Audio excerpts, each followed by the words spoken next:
متعودين مني ان انا بخبط، يعني انا نفسي متعود ان انا بخبط. بس النهارده هنخبط بس في جزء معين وهنشكر في جزء معين. ماتش مصر وبوركينا فاسو، خلينا نقول جيم دفاعي من الدرجة الأولى. كل لعيبة الدفاع شابوه، برافو عليكم. محمد هاني كنت متألق كمدافع النهارده. يعني انا مش عارف انت المفروض تلعب سيرد باك، ما هو انت لو هتلعب عايز تلعب سيرد باك نلعبك سيرد باك، لو عايز تلعب ليبرو برضو تمام. يعني لو حته الباك اليمين مش حتتك وهي دي الحته المناسبه ليك ان انت تبقى بتدافع بس، فخلاص خلينا ندافع بس. مبسوط منك، يعني مبسوط منك جامد. رامي ربيعه، ايه ده؟ انا اول مره اعرف ان انت تعرف يعني ايه مدافع. رامي ربيعه النهارده كان متميز ومتالق، كان عالمي. جيم دفاعي مميز، ما حسناش بخطوره على مرمى الشناوي، وتعادلنا من قلب بوركينا فاسو.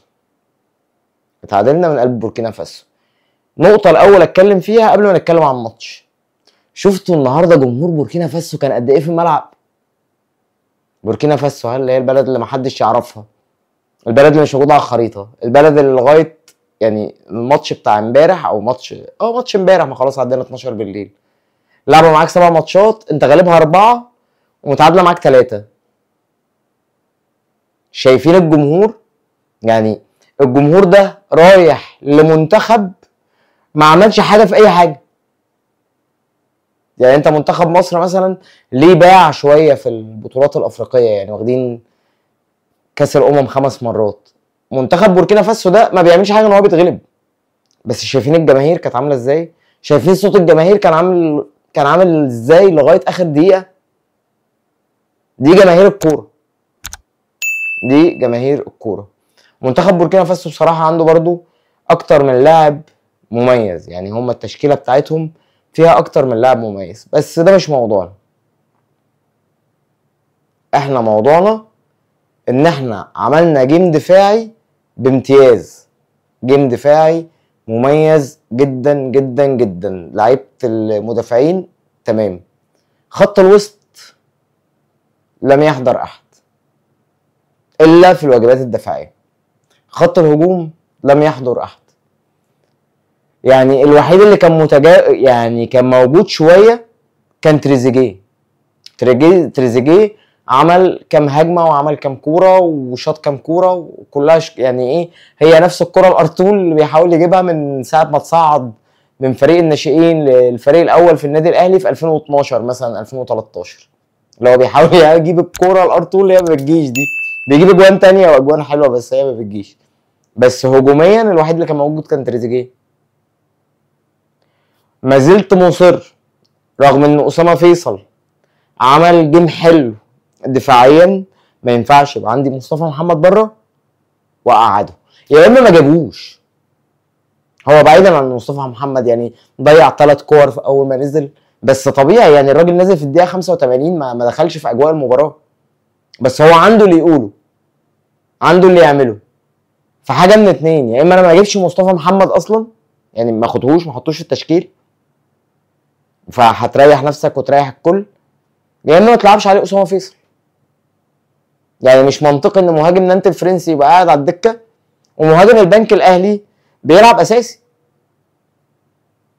الا بقى لو الكابتن حسام حسن واخد قرض مثلا من البنك الاهلي وخايف يعني، او اللي هو ايه عشان غرامات التاخير وكده، فهو عشان كده بيلعب باسامه فيصل.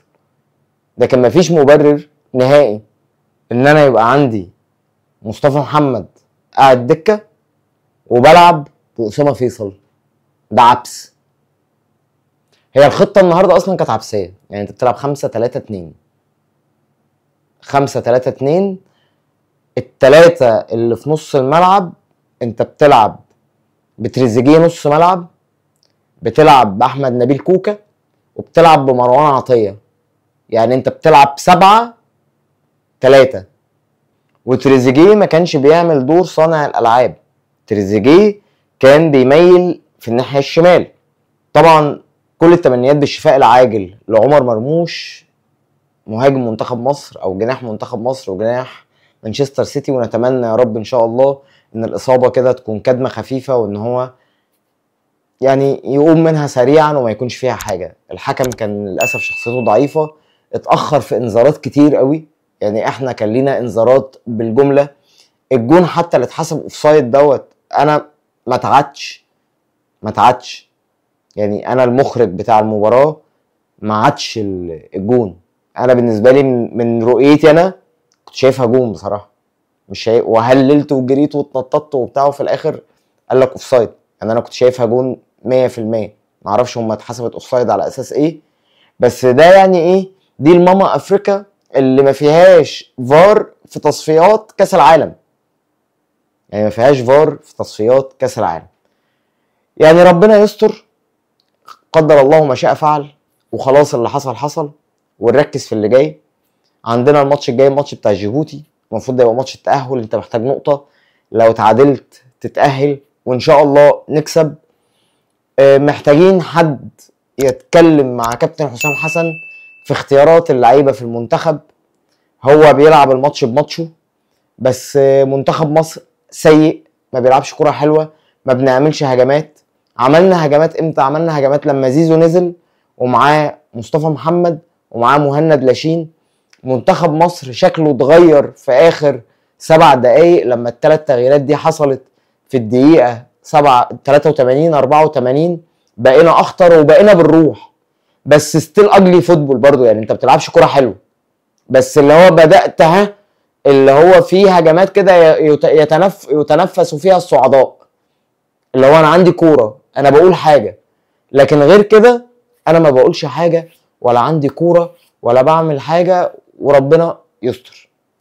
بس ان شاء الله يعني كل التوفيق للمنتخب في اللي جاي، كل التوفيق في كاس افريقيا اللي جاي، وان شاء الله كل التوفيق في كاس العالم امريكا 2026. اللعيبه اللي كانت متميزه النهارده تاني: رامي ربيعه كان كويس، احمد عيد كان كويس، محمد هاني كان كويس، في الشاب اللي اسمه خالد حاجه ده ما اعرفش. يعني انا اسم خالد من ساعه خالد عبد الفتاح بقت اي حد اسمه خالد بحاول ان انا اتجاوزه واعمل له سكيب من حياتي.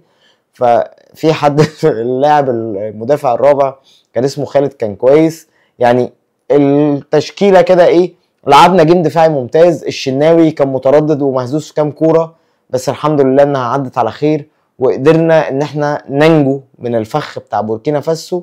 فباذن الله يبقى الصعود والتاهل من مباراه جيبوتي القادمه. وكل التوفيق لمنتخب مصر فيما هو قادم، وكل التوفيق للنادي الاهلي فيما هو قادم. ودايما هقولها، طول ما النادي الاهلي كويس المنتخب هيبقى كويس. لو النادي الاهلي بيلعب كرة حلوة المنتخب هيلعب كرة حلوة. وحاليا النادي الاهلي ما بيلعبش كرة حلوة. فيا مسؤولين في النادي الاهلي ركزوا ان انتوا تبدأوا تطلعوا كورة كويسة، كورة تسعد الجماهير، كورة يوم ما تتعادل ولا تغلب بس ابقى لاعب الماتش حلو، ابقى راضي، اقول هو الحظ ما كانش معانا، التوفيق ما كانش معانا، بس انا كنت راكب الماتش وكنت بلعب كرة كويسة وكنت بلعب كرة نظيفة. لكن جو اخطف واجري والعشوائية والانانية والمواقف الكتير اللي بتحصل في الملعب اللي هي ما بتبقاش شايف لها مبرر، البساط اللي مش على طول.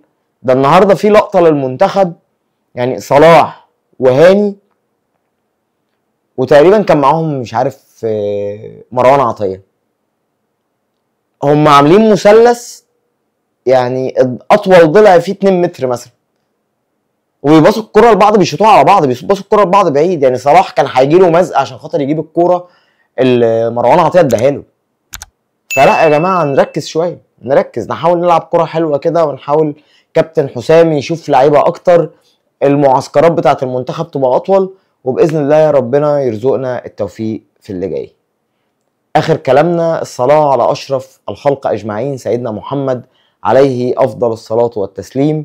وما ننساش الدعاء لاهلنا في غزه وفي فلسطين كلها، وفي العراق وفي اليمن وفي سوريا وفي لبنان وفي كل الدول العربيه المتضرره، ان ربنا يفك كربهم وكربنا جميعا، وباذن الله نبقى كلنا في احسن وافضل حال. اشوفكم بقى على خير بعد ماتش الاهلي الجاي. انا اكرم مفتاح، ودي قناه مفاتيح الله. السلام عليكم.